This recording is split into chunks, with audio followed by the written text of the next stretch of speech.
శాతం BC reservations పై నేడు తెలంగాణ బంద్ జరుగుతుంది.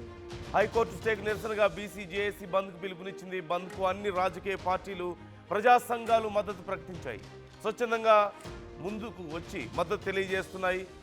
ఈ నేపథ్యంలో విద్యా సంస్థలు, అన్ని వ్యాపార సంస్థలు కూడా బంద్ కాబోతున్నాయి. తెలంగాణ వ్యాప్తంగా డిపోలకే బస్సులు పరిమితం అవుతున్నాయి. యూనివర్సిటీల పరిధిలో ఉన్నటువంటి పరీక్షలన్నీ కూడా వాయిదా పడుతున్నాయి. రాష్ట్ర వ్యాప్తంగా డిపోల ఎదుట బీసీ సంఘాలు ఆందోళన చేస్తున్నాయి. బంద్ నుంచి అత్యవసర సేవలను మినహాయించారు. హాస్పిటల్స్, అంబులెన్స్, అలాగే మెడికల్ షాపులకు మినహాయించారు. బంద్పై తెలంగాణ పోలీస్ శాఖ కీలక ప్రకటనను విడుదల చేసింది. బంద్ను శాంతియుతంగా నిర్వహించాలని కోరింది. ఎక్కడా కూడా అవాంఛనీయ ఘటనలు జరగకూడదంటూ హెచ్చరించింది. ఎలాంటి అవాంఛనీయ ఘటనలకు పాల్పడినా సరే కఠిన చర్యలు తీసుకుంటామంటూ హెచ్చరికలను జారీ చేశారు. ఈ నేపథ్యంలో తెలంగాణ వ్యాప్తంగా పూర్తిగా అందరి మద్దతు లభిస్తోంది. అన్ని రాజకీయ పార్టీల మద్దతు ఈ బంద్కి లభిస్తోంది.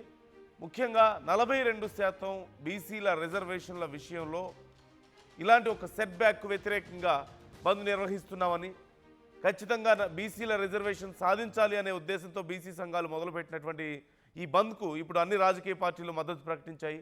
రాజకీయ పార్టీల వైఖరి సైతం ఇక్కడ చాలా ఇంట్రెస్టింగ్గా మారింది. కాంగ్రెస్ కూడా ఈ మద్దతు ప్రకటిస్తున్నటువంటి తీరు మనం చూస్తున్నాం. రాష్ట్రంలో అధికారంలో ఉన్నటువంటి కాంగ్రెస్ ఈ బంద్కు మద్దతు ప్రకటిస్తోంది.